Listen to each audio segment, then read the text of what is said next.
I might just criticise it a lot, which is I'm a ref, very good at criticising. And speaking of refereeing, well, this week was not a big week. Not like last week. We had loads and loads. This week we only had really one game, which as much as I was only sent one red card, or I watched the whole Exeter game. And well, let's talk about what could have been and what was a red card.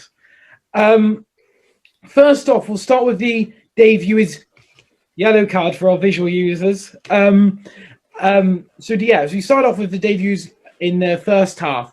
I can't remember what it was, but a Sale player was going in, and Dave Ewers just came out of nowhere, shoulder straight to the head of the Sale player, and who was the ref? Right, we're going to cut this out. I'm struggling here.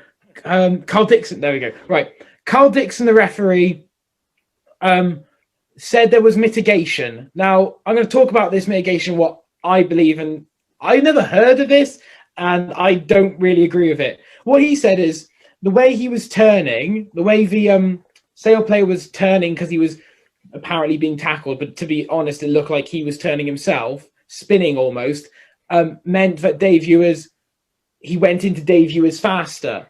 Now, in my opinion, that doesn't really sound like mitigation because you're allowed to spin in rugby as an attacker, so your defender should be low. Dave Ewers was never going low, which already calls out red card. And people saying, well, he went to him too fast. You could just run faster at him.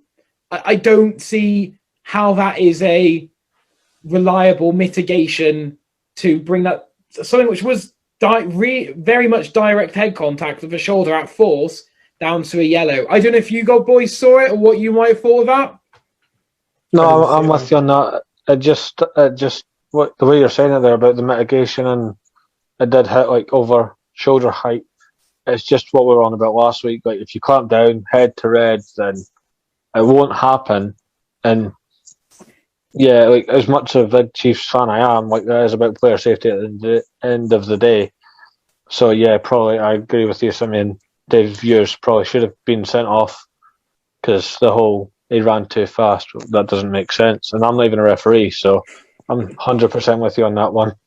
It was just one of those stranger calls which I didn't get. And one of my videos actually blew up of me live reacting to it and just losing the plot because it was really like when I watch rugby. I mean, I am a ref, and unless it's Wales, I will almost always be very much a referee while watching rugby. And when things like that happen, it does stress me out a bit because I'm like, because we are asked to be consistent, and it's not showing out consistency. I know we're all human and we make mistakes, but it's one of those ones I feel should have been brought up on properly.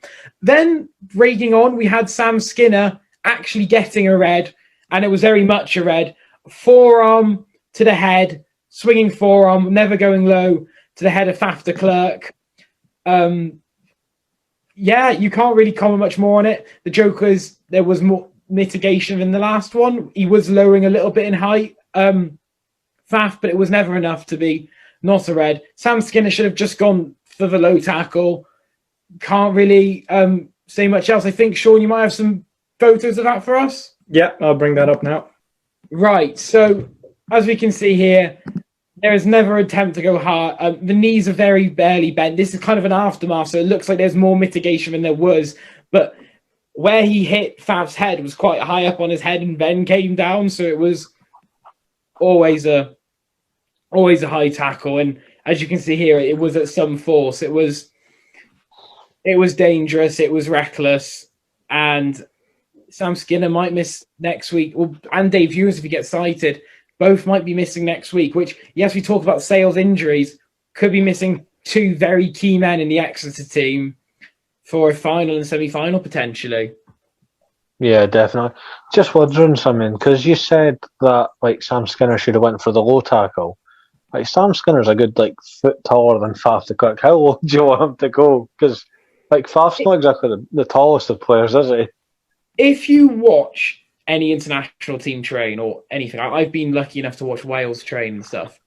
Those second rows in training, so I think Alan Wynne-Jones, whoever, 6'5", whatever, they're tackling training, they're around the ankles. I don't know why they don't do it in game, but they can all tackle around the ankles well. And I don't know why it happens, but it's something which needs to be very much go back to it. Because, I mean, you're taught as a young kid, tackle around the ankle. So Yep, why I'm can't the you do same. that in rugby? Why can't you do that in international rugby? I don't know. I see it in train. I've been lucky enough to see Scotland train and even Edinburgh train a few times, and this thing always hurts my head. Like like you just said, you get told, go low, go for the thighs, wrap your arms, have a tight grip, and then they can't go anywhere.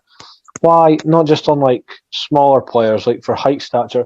Why do players go for the likes of like Dwan Vermaelen or Hamish Watson? Why do they go for your chest? Like that's not going to end well. You're never going to win. No. Like I've never understood that. I think people in their heads think they're just going to get a big hit and they get sent off. It's the nature of the game these days, and it really does need to be stamped out as quickly as possible. And I won't. I'll say it now. We are going to see a lot of red cards over these summer tours and Lion series, and there'll be a lot of reds, and there'll be a lot of people complaining, and I will be backing most of these reds. I'll tell you that now.